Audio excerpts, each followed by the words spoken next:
Waalaikumsalam Ibu. Waalaikumsalam warahmatullahi wabarakatuh, Ibu.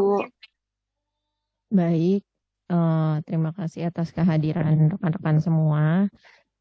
Hari ini kita akan membahas topik yang kelima ya di perkuliahan manajemen kebisingan tentang nilai ambang batas. Saya lihat di sini yang hadir masih sekitar 10 orang, yang lain ada kabarnya atau kita tunggu dulu sebentar lagi sampai yang lain ikut. Ada kabar nggak yang lain? Sementara mungkin teman-teman yang hadir di sini bisa rename akunnya menjadi format name_nama lengkap dan bersiap-siap yang bisa menyalakan videonya supaya saya bisa mendokumentasikan perkuliahan pada sore hari ini. Teman-teman silakan nyalakan dulu videonya untuk yang tidak berhalangan.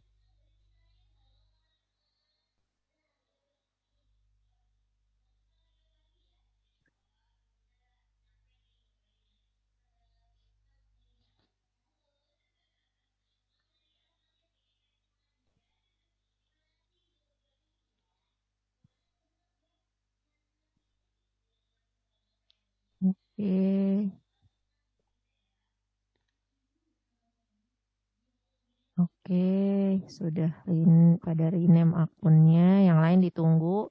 Silakan yang bisa mengaktifkan kamera. Saya tunggu untuk dokumentasi perkuliahan pada sore hari ini. Ada lagi yang mau nyalain kameranya? Oke, saya screenshot ya. 1, 2, 3. Oke, satu lagi. Bentar. 1, 2, 3.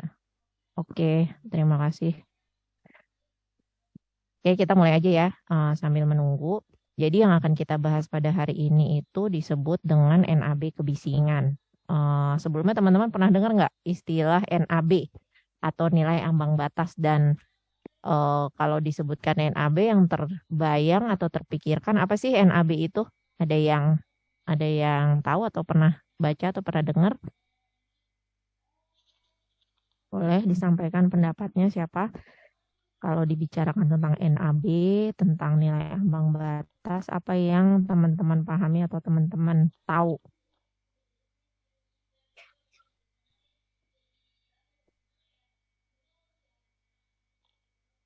Apa yang nilai yang udah diatur perundang-undangan, Bu? Yang diatur buat apa? Nilai yang sudah diatur sama regulasi sama perundang-undangan buat apa? Buat apa tujuan dari pengaturan nilai itu? Nilai itu sebagai apa? Bisa nggak ditambahin lagi penjelasannya? Apa itu nilai ambang batas atau kita nyebutnya itu NAB ya? Kadar maksimum yang diperkenankan, Bu. Kadar maksimal yang diperkenankan buat apa, Mbak?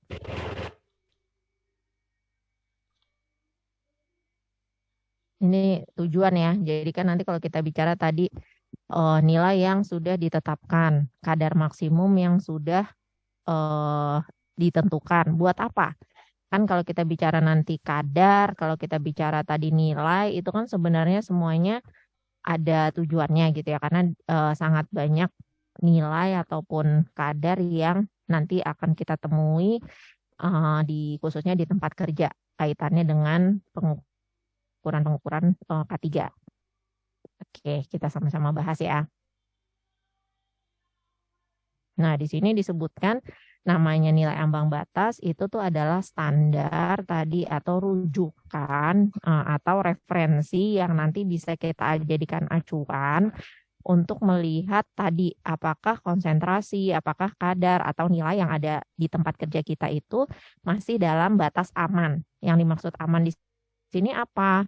Tidak menyebabkan gangguan untuk kesehatan pekerja gitu ya. Jadi kalau misalnya nanti ditanya nilainya nilai apa? Nilainya itu adalah batasan, namanya nilai ambang batas itu batas di mana konsentrasi atau besarnya faktor bahaya itu tidak boleh melewati nilai tersebut gitu ya, yang gampang gitu. Kenapa?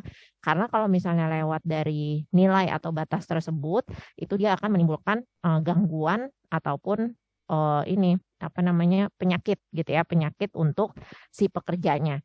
Jadi kalau misalnya nanti ditanya, itu yang disebut dengan nilai ambang batas. Terus disebutkan di sini untuk pekerjaan sehari-hari atau aktivitas sehari-hari selama 8 jam kerja atau tidak melebihi 40 jam per minggu. Jadi ini ada batasannya.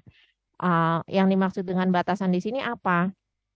Jadi gini, nanti di tempat kerja teman-teman akan temukan banyak aturan jam kerja atau waktu kerja. Ada yang satu shift itu 8 jam. Ada yang satu shift yang disebut dengan long shift itu sampai 12 jam. Ada juga mungkin orang bekerja itu waktunya waktu tambahan seperti overtime atau lembur.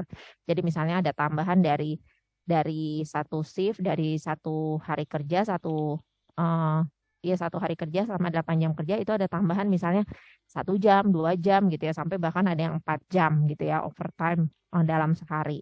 Nah, ini gunanya untuk apa? Kita mengukurnya itu harus berdasarkan si lamanya waktu kerja itu. Kalau misalnya dia berhadapan dengan si potensi bahaya khususnya di sini bising gitu ya selama 8 jam kerja, berarti kita mengukurnya juga selama 8 jam kerja. Kalau kita mengukurnya selama 8 jam kerja, ini berarti bisa dibandingkan dengan si referensi NAB.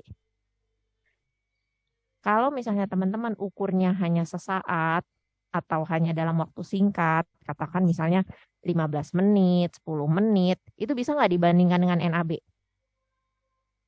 Nggak bisa ya, karena standar yang dimaksud itu untuk pengukuran selama 1 hari kerja, di sini disebutkan 8 jam atau 40 jam per minggu. Gitu ya teman-teman, itu yang perlu teman-teman pahami. Nanti akan ada standar lain yang bisa digunakan untuk pengukuran pada potensi bahaya yang diukur secara sesaat atau singkat gitu ya. Jadi kalau untuk membandingkan kondisi di tempat kerja dengan NAB, itu ambil pengukurannya selama satu shift, selama 8 jam kerja. Itu yang perlu teman-teman pahami. Kalau di luar istilahnya NAB ini nanti disebutnya TWA, Time Weighted Average, atau TLV, Threshold Limit Value. Nah, berarti yang dimaksud dengan TWA atau TLV ini sama untuk pekerjaan selama 8 jam kerja. Gitu ya. Jadi nanti kalau untuk mengukur kebisingan, teman-teman ukur selama satu shift. Kalau misalnya di tempat kerja itu ada 3 shift, shift pagi, shift siang, shift malam, masing-masing pekerjaannya diukur per shift kerjanya. Jadi 24 jam teman-teman ukur untuk shift pagi itu berapa LEQ kebisingannya, shift siang juga sama, shift malam juga sama. Gitu ya. Baru setelah diukur, teman-teman bandingkan dengan NAB. Kenapa dibandingkan dengan NAB? Karena masa durasi pengukurannya waktu ngukurnya itu untuk satu shift gitu ya. Jadi nanti ini yang perlu dipahami karena ada juga nanti pengukuran di tempat kerja itu tidak selama 8 jam. Teman-teman hanya ngukur 10 menit, teman-teman hanya ngukur sesaat aja. Jadi misalnya contohnya kayak ada kebocoran, misalnya untuk bahan kimia lain ya, ada kebocoran, nah teman-teman hanya ukur misalnya di dekat tangki yang bocor, itu alatnya dideketin ke situ lalu langsung dibaca. Nah itu pengukuran sesaat.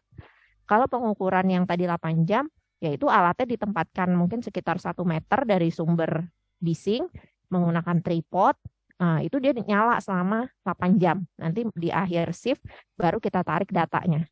Itu ya.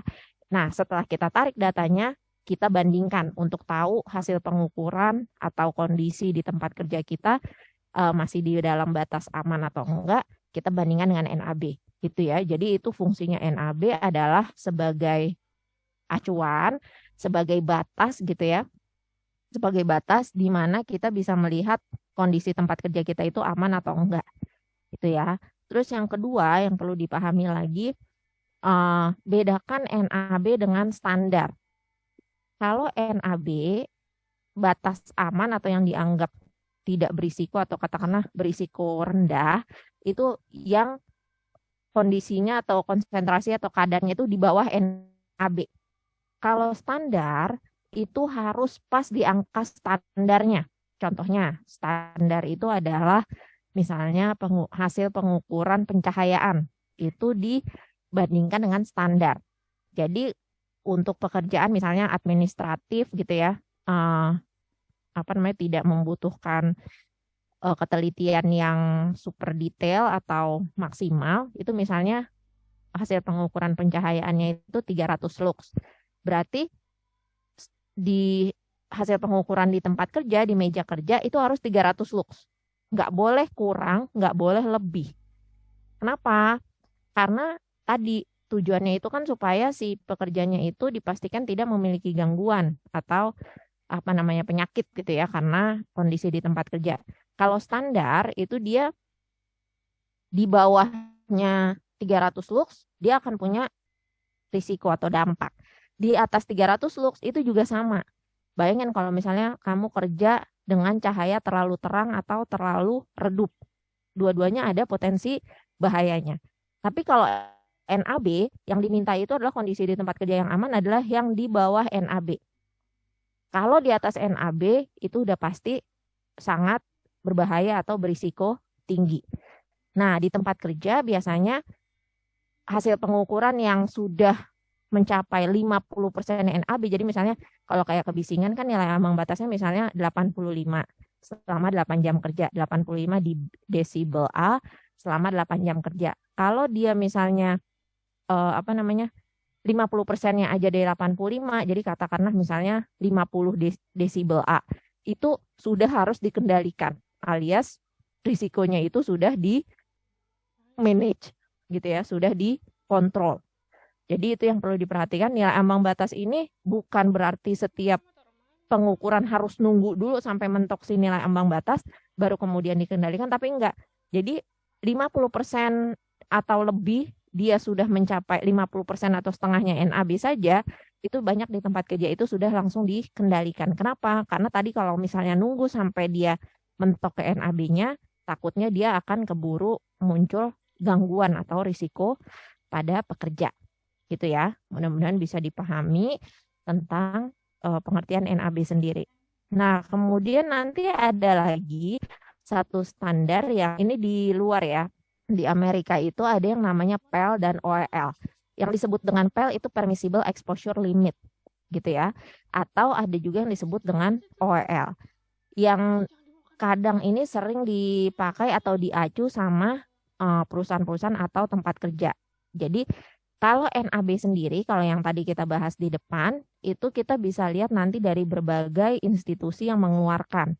Gitu ya. Jadi banyak institusi-institusi yang menghasilkan kesepakatan ataupun membuat perhitungan untuk NAB terhadap bahan kimia, misalnya yang berbahaya di tempat kerja. Nah, kalau di Amerika itu ada aturan sendiri yang dibuat sama regulator di sana, yang dia membatasi kadar pajanan di tempat kerja gitu ya. Dan ini sifatnya itu wajib. Maksudnya yang disebut dengan minimum requirement atau standar minimal yang harus dipenuhi itu adalah yang diatur sama regulasi. Kalau yang internal tadi yang dihasilkan sama si institusi itu istilahnya tambahan atau kita bisa sebutnya misalnya sunnah gitu ya. Yang wajib itu yang ditetapkan sama regulasi. Kalau di Indonesia istilah yang dipakai masih sama semua.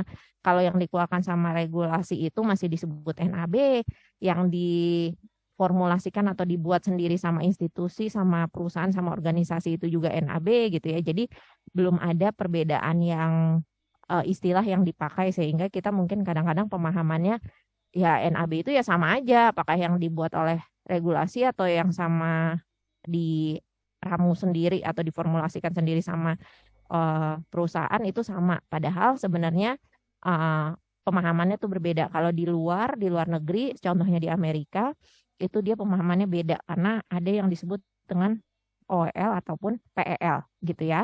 Ini sama, tapi bedanya sumber institusi yang meramu atau yang menetapkan aturan ini tuh berbeda, bukan berasal dari organisasi atau institusi itu sendiri gitu ya. Jadi nanti kalau misalnya ketemu istilah PEL atau OEL itu sebenarnya sama-sama batas atau standar kaitan dengan pajanan yang ada di tempat kerja, cuma bedanya kalau PEL dan OEL ini sumbernya itu biasanya dari regulasi setempat gitu ya, khususnya di sini yang dibahas itu adalah di Amerika Serikat.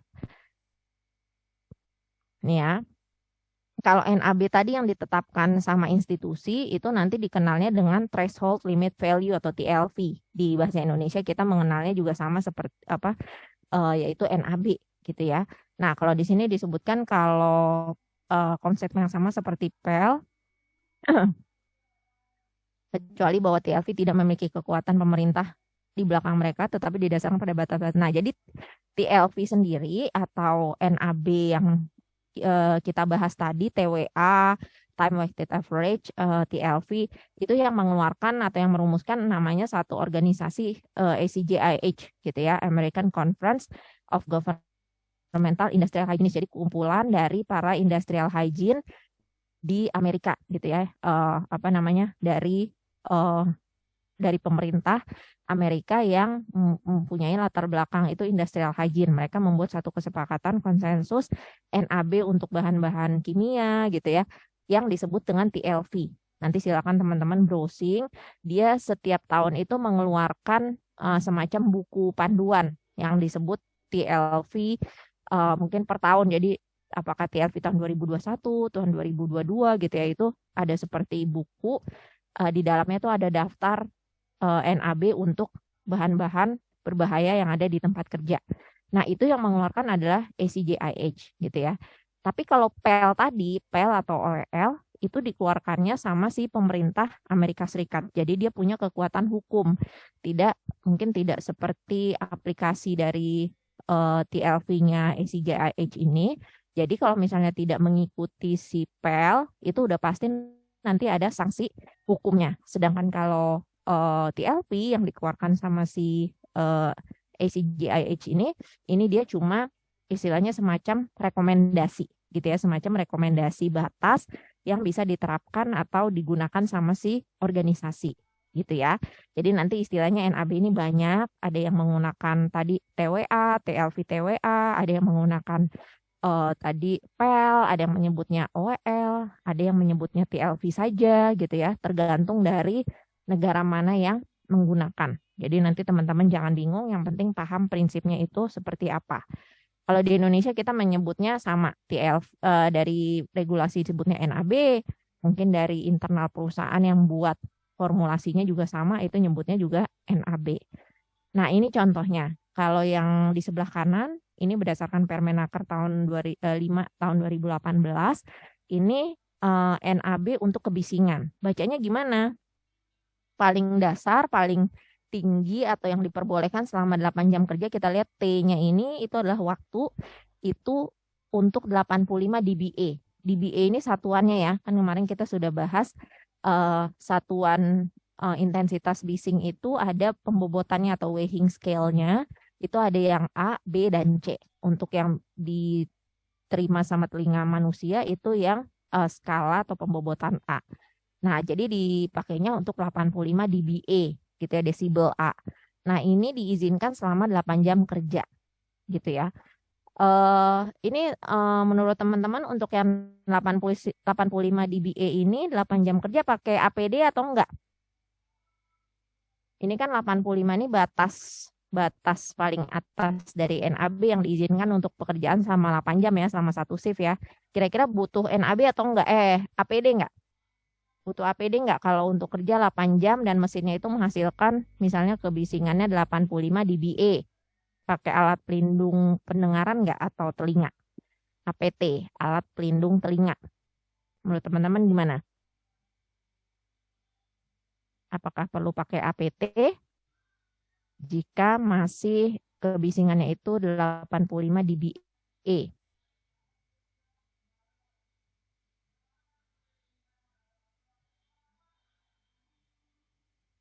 Pakai, Bu.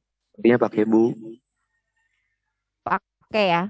Batasnya itu sebenarnya di 85 ya. Jadi Iya, Bu. tadi seperti saya sebutkan, jangan nunggu sampai dia sebenarnya jangan nunggu sebenarnya sampai 85, harusnya pengendalian-pengendalian seperti pengendalian teknik, pengendalian administratif itu harus sudah ada. Misalnya pasang rambu-rambu, membuat SOP, mendistribusikan tadi alat pelindung telinga itu harusnya udah ada. Tapi kalau kita bicara regulasi sebenarnya batasannya itu kan 85 dBA. Ada juga beberapa perusahaan itu dia cenderung orang masih 84 kok gitu ya, misalnya 84,5 gitu ya. Tapi judulnya masih 84, nggak wajib tuh pakai APT, nggak wajib pakai alat pelindung. Tapi kan kita prinsipnya tadi, kita nggak mau atau maksudnya kita menjadikan si batasnya ini, standarnya itu bukan patokan nunggu sampai sebising itu dulu baru dipakein atau diberikan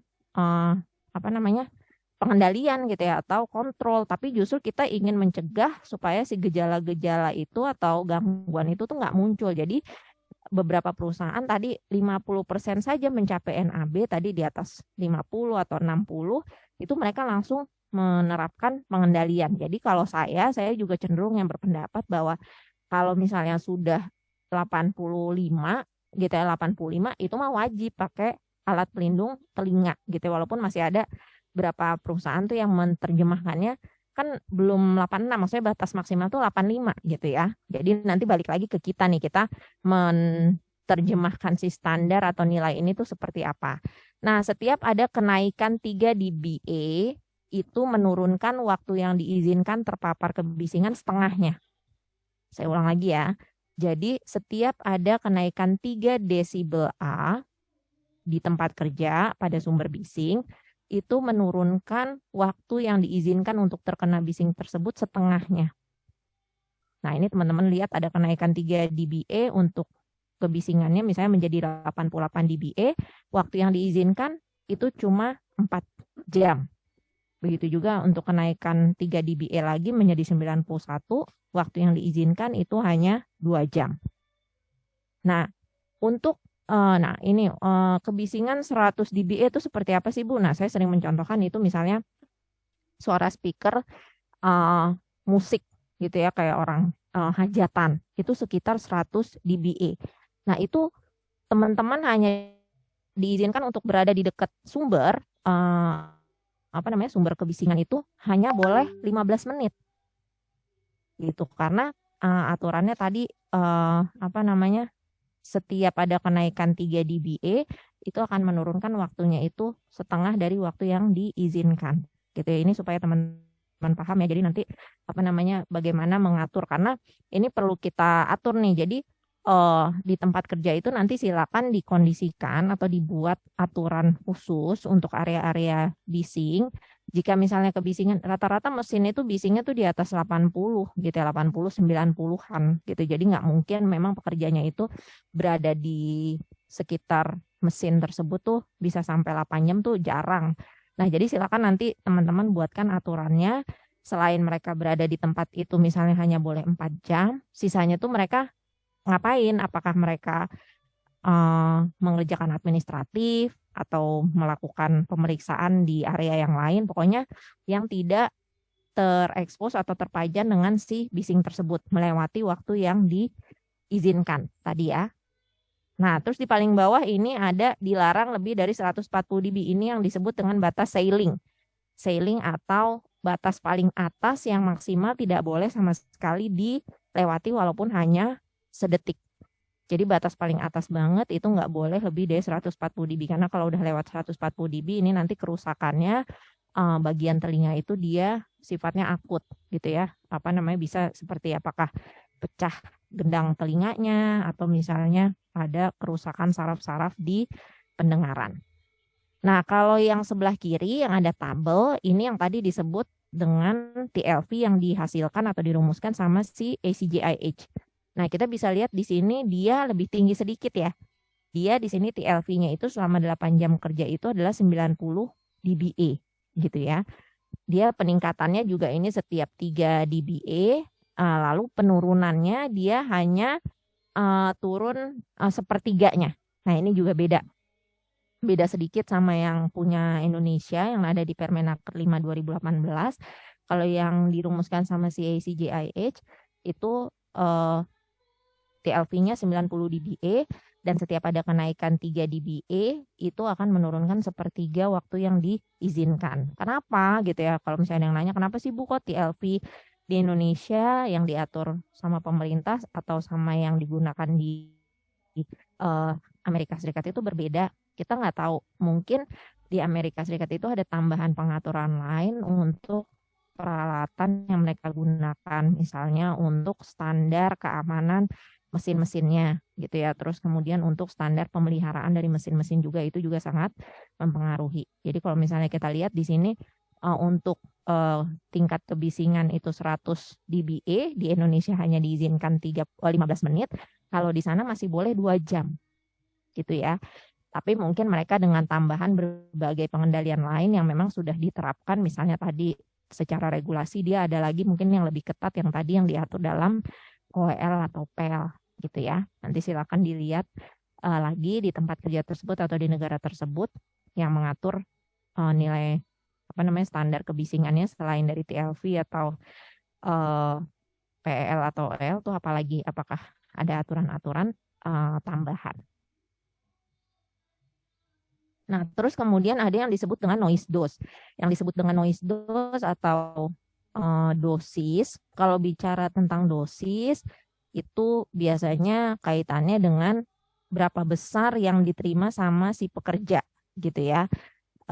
Jadi udah bentuk pajanannya personal, gitu ya. Kalau tadi kita bicara dBA, itu biasanya yang dihasilkan sama si mesin, gitu ya. Tapi kalau misalnya kebisingannya ini sudah diterima atau mempengaruhi si organ pendengaran si pekerja, itu nanti kita akan ukur pajanannya itu pajanan personal atau disebutnya noise dose. Nah, ini beda sama tadi kalau yang dBA yang NAB 85 itu adalah untuk pajanan yang kita ukur di lingkungan gitu ya. Dia selama 8 jam kerja kita ukur menggunakan alat di dekat sumber yang kira-kira jaraknya itu mungkin sekitar 1 meter dari sumber. Nah, kalau yang disebut dengan noise dose, ini udah pasti yang diterima sama pekerja, yang diizinkan sampai atau mengenai si pendengaran si pekerja. Nanti cara mengukurnya itu menggunakan alat yang berbeda. Kalau yang tadi untuk lingkungan itu alatnya namanya sound level meter. Kalau yang untuk personal itu alatnya namanya noise dosimeter. Pokoknya kalau ada yang namanya dosimeter, itu gunanya untuk mengukur dosis. Namanya dosis itu seperti konsentrasi yang diterima atau dirasakan sama organ pekerja dan itu mungkin nanti mempunyai dampak terhadap gangguan kesehatan pekerja. Nah, kalau noise dose yang diterima sama si pekerjanya ini berdasarkan aturan dari Eropa ya, yang ini saya ambil. Kalau di Indonesia aturannya masih sama gitu ya, sama seperti yang pajanan lingkungan tadi, 85 dBA untuk 8 jam kerja. Nah, kalau Eropa dia mengatur lebih ketat lagi. Jadi hanya boleh itu 85 dB untuk 8 jam, tapi dia masih membolehkan jika kebisingannya 82 dBA itu bisa boleh kerja maksimal itu 6 jam atau boleh maksudnya 16 jam ini boleh terpapar dengan si bising itu selama 16 jam atau misalnya kita katakan ini masuk ke long shift gitu ya. Kalau untuk 8 jam ini juga sama 85 dBA. Jadi kalau misalnya kita lihat aturannya si Amerika Serikat untuk pajanan lingkungan itu dia 90 dBA, sedangkan kalau Eropa yang untuk pajanan personalnya itu dia lebih ketat. Jadi mengikuti yang dipakai sama Indonesia misalnya ya, 85 dBA untuk 8 jam kerja gitu ya. Mudah-mudahan di sini bisa dipahami dengan istilah noise dose ini. Jadi ini lebih kepada kadar atau konsentrasi yang diterima atau dirasakan sama organ atau telinga si pekerjanya. Ngukurnya nanti ini menggunakan noise dosimeter. Noise dosimeter itu nanti dibawa sama pekerja selama 8 jam. Itu dia biasanya dipasang di kerah baju. Di sini di kerah baju sedekat mungkin dengan area pendengaran si pekerja gitu ya.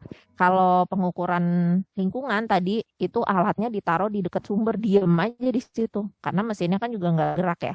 Jadi kita taruh sekitar 1 meter dari mesin, dari sumber bising selama 8 jam Kalau yang noise dosimeter nih dibawa-bawa sama pekerja selama 8 jam.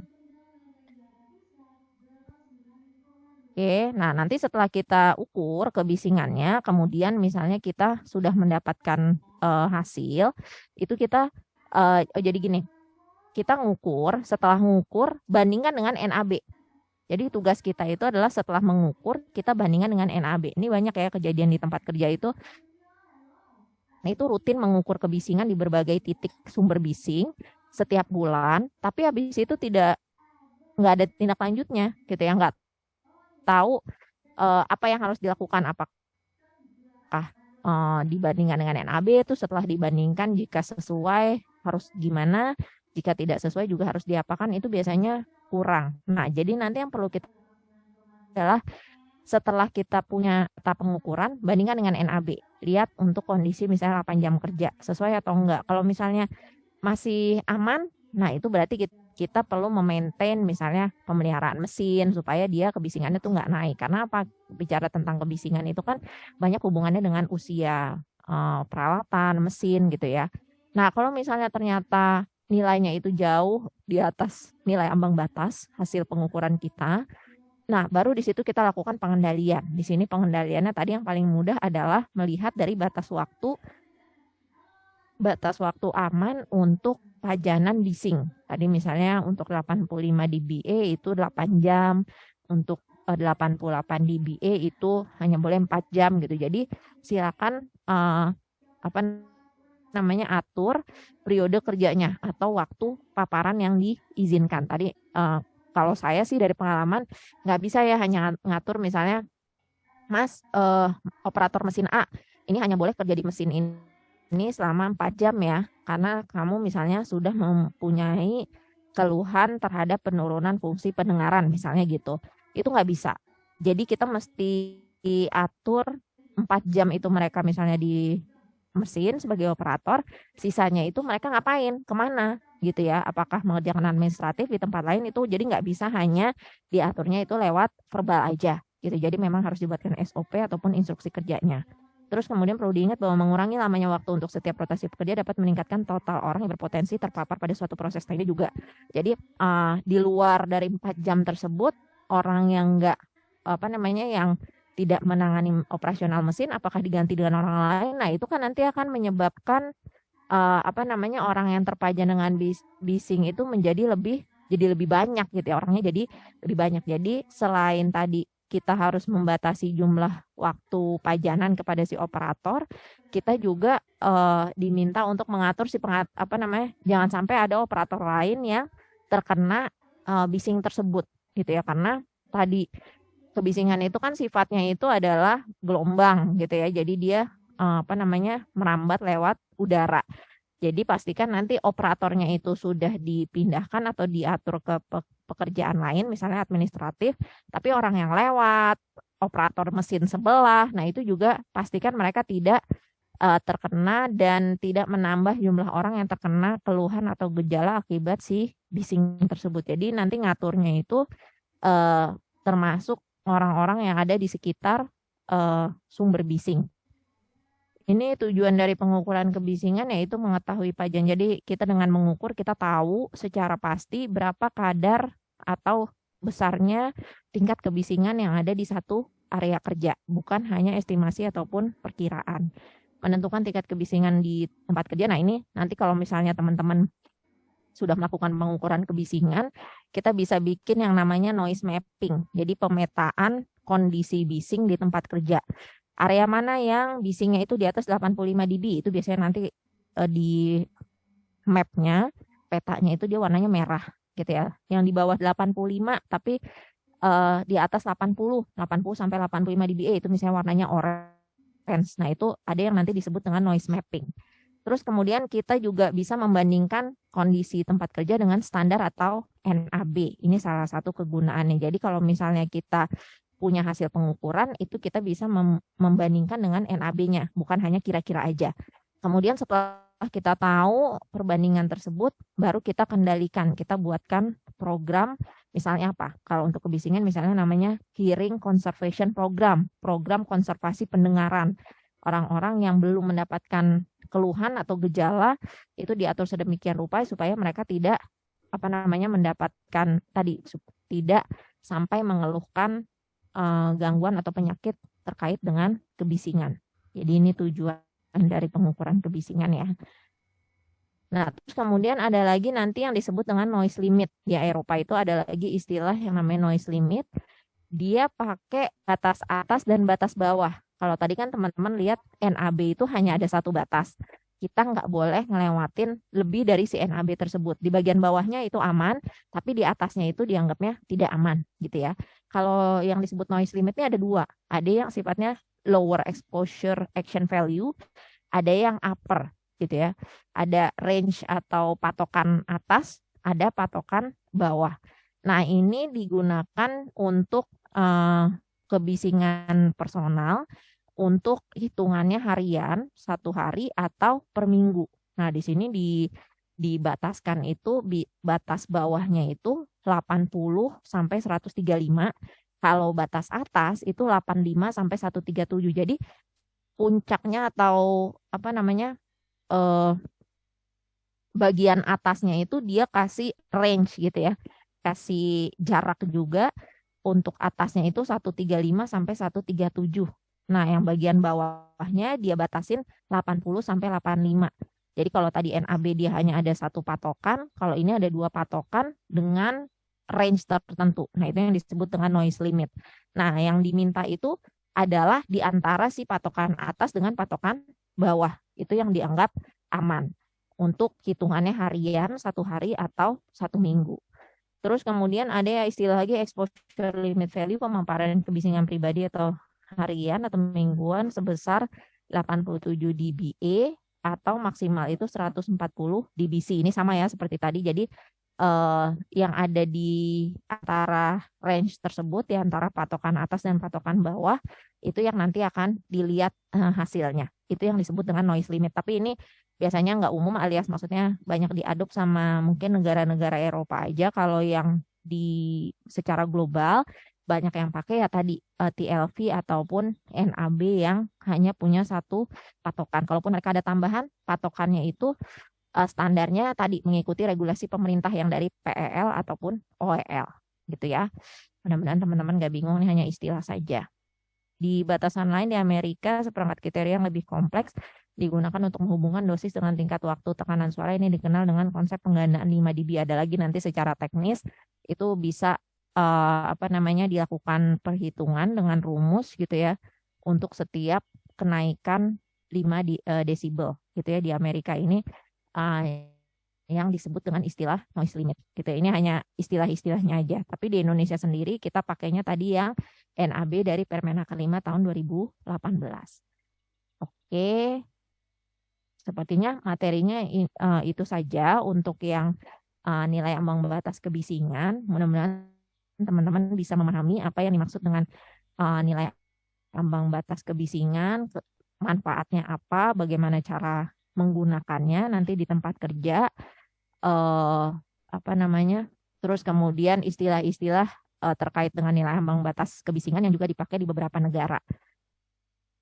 Oke, sampai di sini ada pertanyaan? Ada yang bingung atau kurang jelas dengan materi yang sudah saya berikan?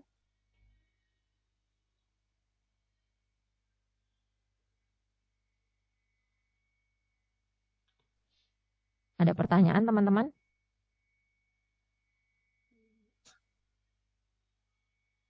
Enggak ada ya?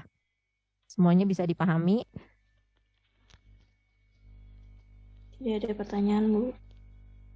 Baik. Oke, kalau nggak ada pertanyaan, mungkin itu saja untuk materi pada perkuliahan hari ini. Terima kasih banyak atas perhatian teman-teman semua. Kurang lebihnya saya mohon maaf. Sampai ketemu lagi nanti di